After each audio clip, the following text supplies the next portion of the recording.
Number 3, Ganga अपवाह तंत्र। जैसा कि बताया जा चुका है कि हिमालयीय अपवाह तंत्र के 3 भाग हैं, जिनमें सिंधु अपवाह तंत्र एवं ब्रह्मपुत्र अपवाह तंत्र का विवरण प्रस्तुत किया जा चुका है। अब हम गंगा अपवाह तंत्र के विषय में जानकारी प्राप्त करेंगे। 1. गंगा नदी। ये भारत की सबसे लंबी नदी है। इसकी लंबाई 2525 किलोमीटर है। ये सतत वाहिनी यानी पेरेनियल नदी है। ये पूर्ववर्ती यानी एंटीसीडेंट नदी भी है। ये नदी उत्तराखंड के उत्तरकाशी जनपद स्थित गंगोत्री हिमानी के गोमुख नामक स्थान से भागीरथी नाम से उद्गमित होती है। गंगोत्री ग्लेशियर की ऊंचाई 7110 मीटर, लंबाई 26 किलोमीटर तथा चौड़ाई 4 किलोमीटर है। गोमुख से चलने पर सबसे पहले केदार गंगा नदी भागीरथी नदी में मिलती है। टिहरी नामक स्थान पर उत्तर पूर्व की ओर से आकर भिलंगना नदी भागीरथी में मिलती है। भिलंगना नदी, जो कि खटलिंग पर्वत से निकलती है, के संगम पर टिहरी नामक स्थान पर टिहरी बांध बनाया गया है। भागीरथी और भिलंगना के संगम पर निर्मित ये बांध भारत का सर्वोच्च बांध है। इसकी ऊंचाई 260.55 मीटर है। इसी बांध के कारण टिहरी शहर अपने मूल स्थान से पूर्णतया विस्थापित हो चुका है। टिहरी बांध के बाद भागीरथी दक्षिण की ओर बढ़ती है और टिहरी परियोजना के तहत ही इस पर कोटेश्वर बांध बनाया गया है। अलकनंदा नदी बद्रीनाथ के पास बंदरपुछ पर्वत के निकट सतोपंथ हिमानी से निकलती है, जिसमें धौली गंगा एवं विष्णु गंगा नामक 2 नदियां विष्णु प्रयाग में मिलती हैं। इसके बाद अलकनंदा के नाम से प्रवाहित होते हुए ये आगे बढ़ती हैं, जिसमें पिंडर ग्लेशियर से निकलकर पिंडर नदी प्रवाहित होते हुए कर्णप्रयाग में संगम बनाती है। इसके बाद अलकनंदा के नाम से प्रवाहित होते हुए आगे बढ़ती है, जिसमें केदारनाथ से आ रही मंदाकिनी नदी रुद्रप्रयाग में संगम बनाती है। इसके बाद भागीरथी के नाम से आगे प्रवाहित होती है, जिसमें टिहरी गढ़वाल के देवप्रयाग में उत्तर पूर्व की ओर चमोली से आकर अलकनंदा नदी भागीरथी में मिलती है। वस्तुतः देवप्रयाग में भागीरथी और अलकनंदा नदी का संयुक्त नाम ही गंगा नदी है, जो कि भारत की एकमात्र राष्ट्रीय नदी है। गंगा नदी हरिद्वार में मैदान में प्रवेश करती है और उत्तर प्रदेश, बिहार, झारखंड, पश्चिम बंगाल में प्रवाहित होती हुई मुर्शिदाबाद के फरक्का नामक स्थान पर बांग्लादेश में प्रवेश करती है और ब्रह्मपुत्र नदी से मिलकर अनेक शाखाओं प्रशाखाओं में विभक्त होकर बंगाल की खाड़ी में विलीन होती है। ये अपने मुहाने पर विश्व का सबसे बड़ा डेल्टा बनाती है, जिसे गंगा ब्रह्मपुत्र का डेल्टा कहते हैं।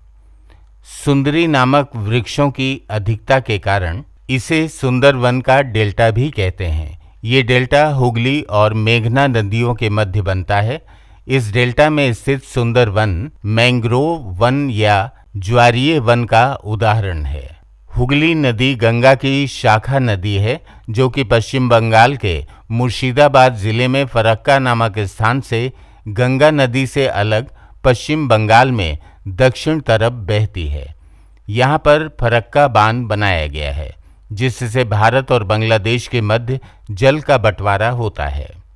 भारत बांग्लादेश समझौता के तहत इसी फरक्का बांध से हुगली नदी में परिवहन व्यवस्था को सुचारू रूप से बनाए रखने के लिए समय समय पर अतिरिक्त पानी छोड़ा जाता है। गंगा नदी में बाईं ओर यानी उत्तर की ओर से आकर उत्तर प्रदेश के कन्नौज में रामगंगा नदी, कानपुर में पांडु नदी, वाराणसी में वरुणा एवं ऊसी नदियां, गाजीपुर जिले के सैदपुर नामक स्थान पर गोमती, बिहार के छपरा में घाघर, सोनपुर में गंडक, कुर्सेला कटिहार में कोसी मिलती है। गंगा नदी में दाईं ओर यानी दक्षिण की ओर मिलने वाली नदियों में प्रयाग यानी इलाहाबाद में यमुना नदी तथा पटना के समीप दानापुर में सोन नदी मिलती है। गंगा की प्रमुख सहायक नदियाँ। 1. गंगा में बाईं तरफ से मिलने वाली नदियाँ। 2. गंगा में दाईं तरफ से मिलने वाली नदियाँ। आइए अब इनका क्रमशः अध्ययन करें। 1. गंगा में बाईं तरफ से मिलने वाली नदियाँ। चूंकि प्रतियोगी परीक्षाओं में ऐसे प्रश्न पूछे जाते हैं जैसे कौन सी नदी गंगा की बाईं तरफ मिल रही है, या फिर जो नदियां गंगा में बाईं तरफ मिल रही हैं उनका पश्चिम से पूरब का क्या क्रम है आदि। ध्यान दें कि नदी जिस दिशा में प्रवाहित हो रही है उसी दिशा में आप भी चलें तो आपका जो बायां या दाहिना होगा वही नदी का भी बायां और दायां होगा। इसी आधार पर हम आगे का अध्ययन प्रारंभ करें। 1. रामगंगा। ये नदी कुमायूं हिमालय से निकलकर उत्तराखंड के अल्मोड़ा जनपद एवं शिवालिक श्रेणी को पार कर उत्तर प्रदेश में प्रवेश करती है। गंगा के पूरब में रोहिलखंड मैदान से होते हुए बरेली, फर्रुखाबाद, हरदोई जिले से होकर कन्नौज के पास गंगा नदी में मिल जाती है। 2. वरुणा एवं ऊसी नदियाँ। ये नदियाँ इलाहाबाद एवं जौनपुर से निकलकर वाराणसी में गंगा में मिल जाती हैं। 3. गोमती।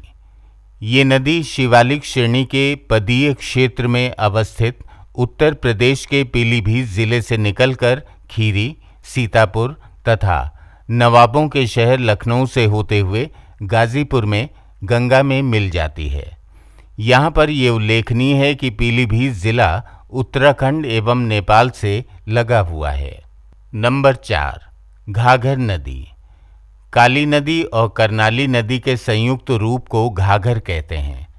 करनाली नदी तिब्बत के पठार से गुरला मानधाता चोटी से निकलकर नेपाल में प्रवाहित होते हुए उत्तर प्रदेश में प्रवेश कर जाती है तथा इसकी सहायक काली नदी, जिसे काली गंगा या राप्ती भी कहते हैं, इसके पश्चिम तरफ कुमायूं हिमालय के उत्तर पूरब में स्थित मिलाम हिमनद से निकलकर नेपाल एवं उत्तराखंड की अंतर्राष्ट्रीय सीमा के सहारे बहती हुई उत्तर प्रदेश में शारदा के नाम से प्रवाहित होते हुए घाघर में मिल जाती है।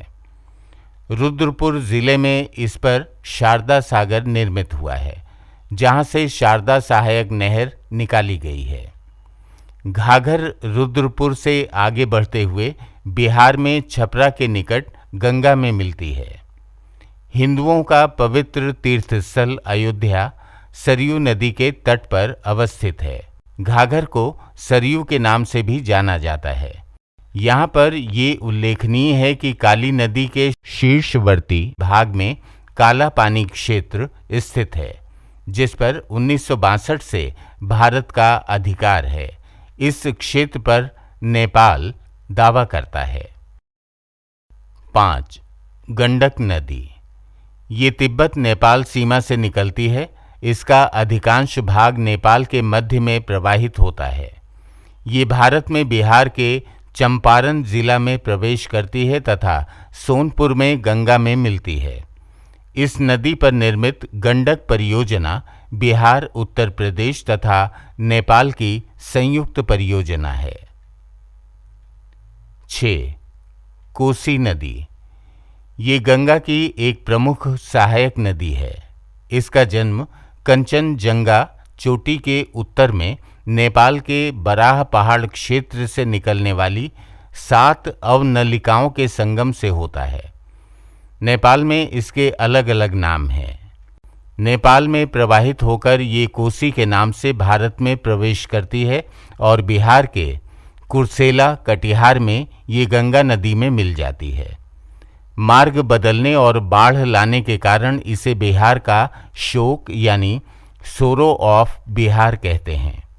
चूंकि कोसी नदी नेपाल में अधिकतर पहाड़ी क्षेत्र में बहती है, जिससे उसके पास बहुत अधिक मात्रा में सेडिमेंट्स होते हैं, और जब वो भारत के मैदानी क्षेत्रों में आती है तो वह सेडिमेंट्स को ढोने में अक्षम हो जाती है, जिससे सेडिमेंट्स नदी में ही जमा होने लगते हैं और जल्द ही नदी का पानी आगे बढ़ने से अवरुद्ध होने लगता है।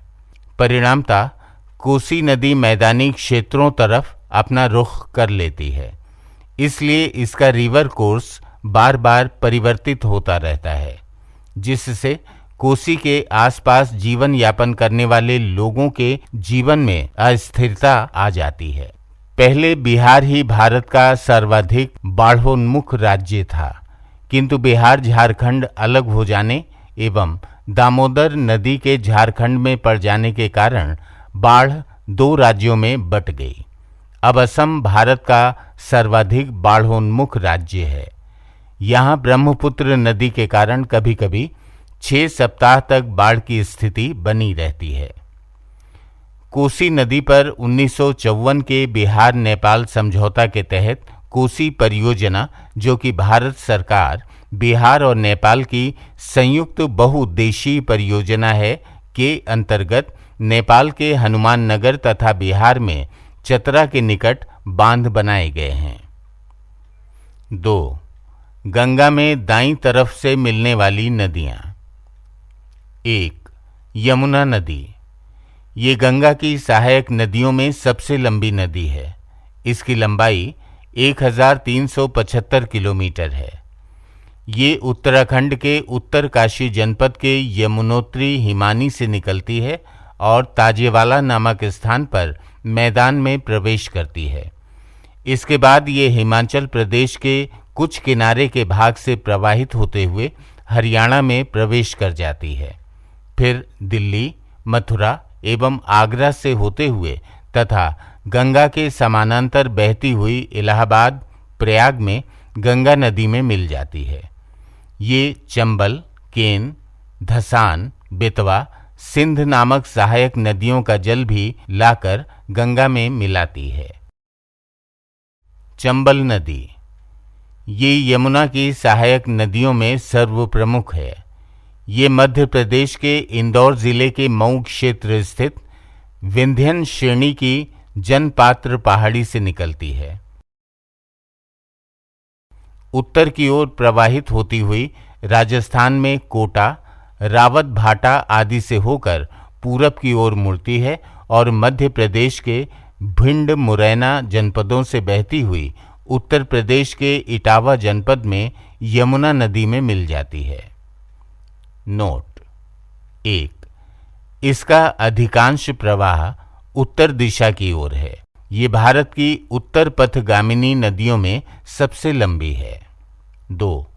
भूक्षरण के लिए कुख्यात चंबल नदी पर मध्य प्रदेश, राजस्थान के सीमावर्ती क्षेत्र में निर्मित चंबल परियोजना के तहत मध्य प्रदेश के भानपुरा में गांधी सागर बांध, राजस्थान के रावत भाटा में राणा प्रताप सागर बांध तथा 30 किलोमीटर उत्तर कोटा में जवाहर सागर बांध बनाए गए हैं। 3.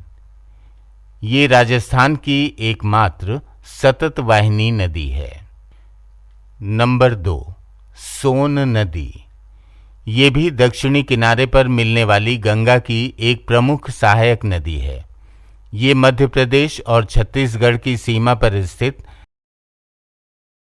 अमरकंटक पहाड़ी से निकलती है और शहडोल, सीधी, सिंगरौली जिलों से बहते हुए रिफ्ट वैली यानी भ्रंश के सहारे प्रवाहित होते हुए पटना में दानापुर के निकट गंगा नदी में मिलती है।